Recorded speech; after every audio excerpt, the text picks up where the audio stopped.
ډېر محترم مسلمانان د اتیشتمې روژې خاص وظیفه ده. دا وظیفه به تاسو یو وارې کوئ صرف. او محترمو تاسو به د حاجت سوچ هم نه کوئ. دا حاجت خود به خود الله جل شانه ستاسو پوره کوي. ستاسو چې کوم حاجت وي حاجت کې به الله تعالی تاسو سرخور کوي، یعنی په اعلی طریقې سره به دا حاجت دی پوره کوي. مشکل به دی الله جل شانه اسانوي. صرف دا وظیفه کوي محترمو. دا وظیفه د جناب محمد رسول الله صلی الله علیه وسلم په روضې مبارکي چې کوم جالۍ دي کنه، په هغې باندې 40 مرتبه دا وظیفه او دا کلمات لیکلی شوي دي محترمو. کوم انسان چې دا کلمات ووایي نو الله جل شانه به دې انسان له علماو ذکر کړي دي ډېرې غټې غټې فایدې ذکر کړي. لهذا په دې ورځ چې کوم انسان دا وظیفه وکړي د زړه د اخلاصه، نو محترمو د هغه مشکل نه مشکل کار بغیر د تدابیر نه به الله تعالی داسې اسانوي چې د په سوچ او ګمان کې به هم ناراضي. خو دې مال او دولت غواړي، الله جل شانه به مالداره کوي. دا د رسول الله صلی الله علیه وسلم محترمو چې کوم سړی د کامل ایمان سره دا وظیفه وکړي د هغه د الله تعالی په شان کې به دا هر یو څیز ته تیار وي. لهذا دا وظیفه انشاءالله وکړئ. دا وظیفه انتهایی آسانه ده او بالکل پکې ګران څه نشته دی. انشاءالله کو یو پیره یې کوئ، کو دوه یې کوئ، نو انشاءالله تاسو یو که بله دا چې د جهنم اور به د باندې هم حرام شي. د قبر او د حشر په میدان کې به سرخورې ته، یعنی تا باندې به هیڅ تکلیف نه وي. دا یو المول خزانه ده محترم مسلمانانو. المول خزانه ده. دا خزانه ترلاسه کړئ، دا بار بار نه میلاویږي او دا په دې شپو کې ډیره بهترینه ده. انشاءالله په دې شپه کې خامخا تاسو او په دې ورځ کې په اتیشتمه کې د خپلو حاجتونو دپاره او د خپل لوی مرتبو دپاره انشاءالله خامخا یو وارې در سره وکړئ. السلام علیکم ورحمت الله وبرکاته. ډېر محترم او قابل قدر محترم مسلمانان رونو خویندو، تاسو به انشاءالله روغ جوړ یې، په صحت به یې الله جل شانه خوشحاله او آباد ساته. الله تعالی مو د زړه مرادونه، حاجتونه، مقاصد، نیکې هیلې، نیک مرادونه تمام په تمام الله جل شانه پوره کړه.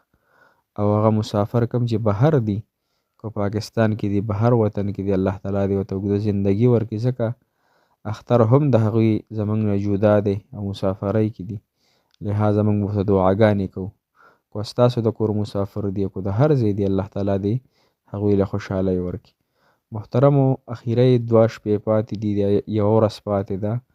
غالبا د ګل په ورځ باندې، پیر په ورځ باندې هغه اختر دی انشاءالله العزیز. نو د اختر د شپې وظیفه به هم موږ اپلوډ کوو. خو لهذا نن چې کوم د اتیشتمې ورځې وظیفه ده نو هغه انتهایی ده اسانه ده. دا خامخا هر انسان وکړي.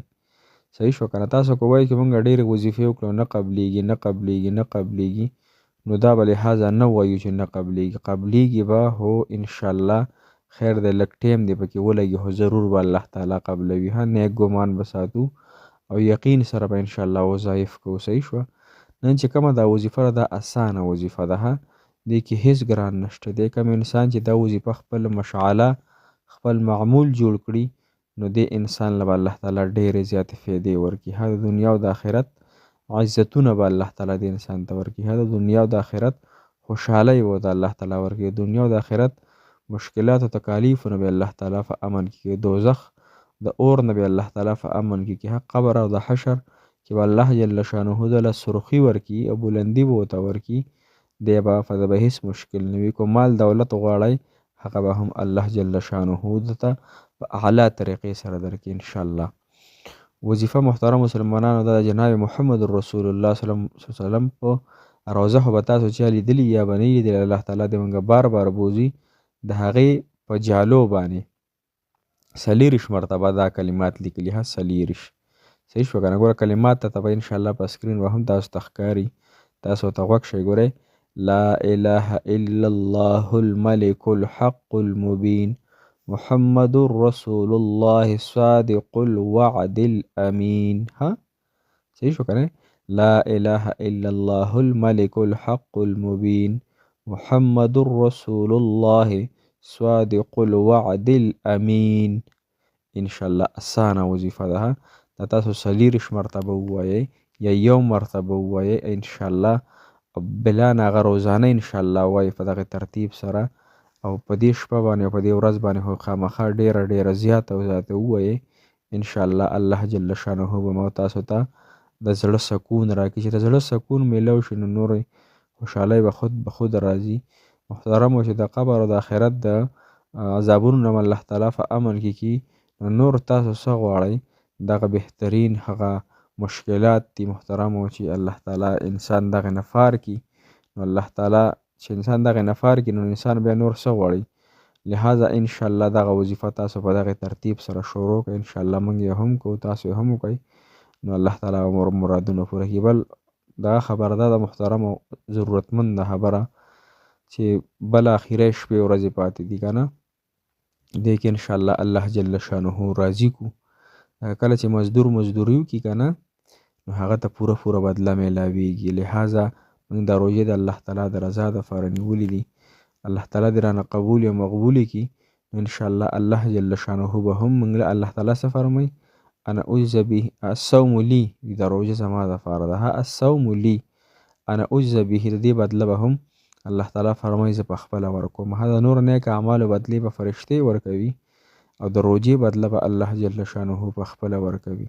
نو لہذا د هغې روژې بدله به الله تعالی ورکوي کومه روژه چې ډېره په ښکلي انداز سره په ډېره اخلاص سره تراو سره بغیر د ګناه نه وکړی شي نو دغه روژه الله تعالی به قبلوي. بل حدیث مبارک کې راځي محترمو وي دا روژه نه ده دا د اسمان نه الټا ځوړنده وي. صحیح شوه که نه چې کله انسان صدقه فطر ورکړي که نه سرسایه چې ورته وایي نو بیا دا روژه الله تعالی به قبوله کړي او دا د اسمان هغه دروازې ورته کولی شي. ګوره موږ چې ته په یو چک پوسټ باندې ځو که نه سخته بندش وي نو په چک پوسټونو باندې موږ وړو دنیا دغه ولاړې که نه عمله ولاړه وي لہذا چک اپ کوي.